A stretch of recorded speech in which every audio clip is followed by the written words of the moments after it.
All right, let's just dive right into this explainer. We really have to acknowledge up front that the hardest battle you're ever going to fight, it's not out there in the real world. No, it is right inside your own head. So today, we're building a step-by-step playbook to help you completely overcome that negative mental conditioning. We're going to silence that inner critic and literally retrain your thoughts for good. Let's get into it. This is the end. You're gonna lose everything. You won't come out of this. You're just not smart enough. I mean, wow, right? We really need to validate that experience right out of the gate because we've all heard it. These are those universal, haunting little voices whispering that you don't have the money, the education, or the connections to actually succeed. It's like we all have this terrible roommate just living rent-free in our heads. And honestly, recognizing that roommate is the very first step to finally kicking them out. Now here's a concept that should completely remove any guilt you're carrying around: mental conditioning. This tendency we have to put ourselves down, it is not a personal failure. We're born into a negative consciousness simply because, well, we live in a negative world. So we unconsciously build this massive case for our own failure. Think of it this way: if we don't actively program ourselves, life is automatically going to program us for mediocrity. Mental conditioning isn't some life sentence. It's literally just a default factory setting, and we just need to change it. So to counter all that negativity, here is our playbook. First, we'll identify the negative mindset trap. Then, habit 1, rewiring your inner talk. Habit 2, tuning out those critics. Habit 3, failing forward fast. And finally, the ultimate rule: keep moving. Let's start building these habits. Step 1 in our playbook is tackling the negative mindset trap and breaking free from the world's consciousness. See, every single day you wake up to a choice. On one hand, you can buy into the world's consciousness, living like a cringing animal or a volunteer victim, just waiting around for life to happen to you. But then on the other hand, you have this new reality. This is where you make up your mind to be fearless, relentless, and demanding of yourself. You completely refuse to let a negative world dictate your limits. That brings us to habit 1, rewire inner talk. Because transitioning out of that victim trap means you have to take active control and literally become your own biggest booster. You have to intentionally start building yourself up, and it takes daily habits. You need to increase your self-appreciation, encourage yourself, like actually out loud every single day, and focus your energy heavily on your unique gifts and talents. Why? Because if you don't intentionally build that self-appreciation, you're going to unconsciously sabotage yourself the exact second life hits you with a heavy blow. Think of it like putting on your daily armor.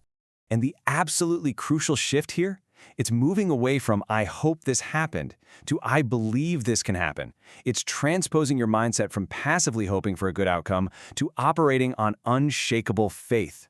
You really got to look in the mirror and declare, "I can do this, I can handle this, this is not a big deal." That active, almost aggressive self-talk is exactly what drives back the negativity when it inevitably tries to creep back in. Okay, moving on to habit 2, tune out critics. Once your own inner voice is getting strong, you've got to aggressively block out the noise from everyone else. If you want to build a truly unstoppable mentality, you have to turn a completely deaf ear to negative talkers. Just ignore them. More importantly, never ever judge your possibilities based on your current external circumstances. Don't have the money, don't have the education. Listen, when the dream is big enough, the odds simply do not matter. You have to ruthlessly tune out both the critics on the outside and the critics on the inside. Which leads us perfectly into habit 3, fail forward fast.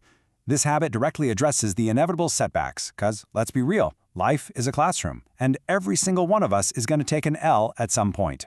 The key here is that no matter what the setback is, your action is exactly the same. Fail a class, get back up and try again. Lose a job, get back up and try again. Make a bad investment, get back up.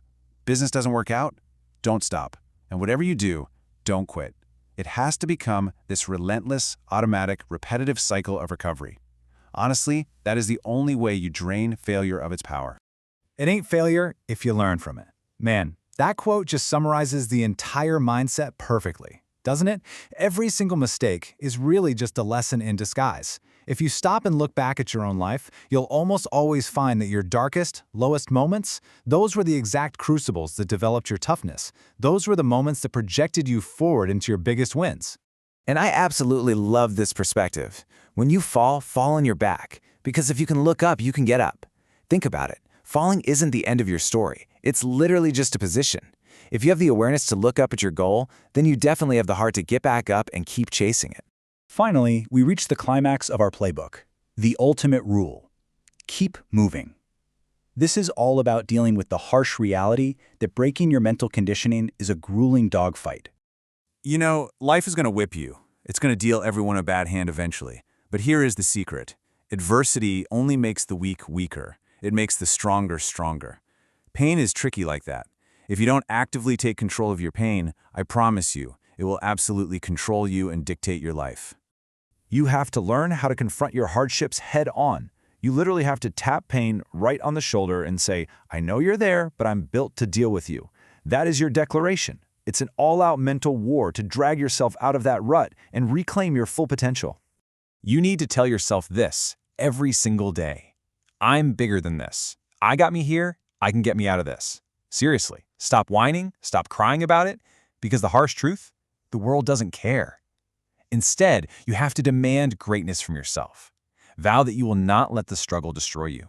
Make a pact right now that the only possible way you lose is if you consciously choose to quit. So here are your core rules of endurance. Look, taking time to rest and recover is completely fine, necessary even, but never quit. You have to stay mentally connected to your goal right through the hardship. You have to engage in consistent action even when all the odds are stacked against you. Allow that pain to push you to greatness rather than letting it pull you under. Because ultimately, nothing out there is as resilient as the human spirit. If you can't fly, run. If you can't run, walk. If you can't walk, crawl. But by all means, keep moving. No matter how rough or crooked your road is right now, you must maintain relentless forward momentum. You only fail if you stop. As we wrap up this explainer, take a hard look at your own habits. We've built the playbook to silence that inner critic today, but think about this for a second. If a stranger talked to you the exact same way your inner critic does, would you let them stay in your house? No way. So why let them stay in your head? What is the very next move you are going to make today to a victim and recondition your mind? Take that step, and whatever you do, keep moving.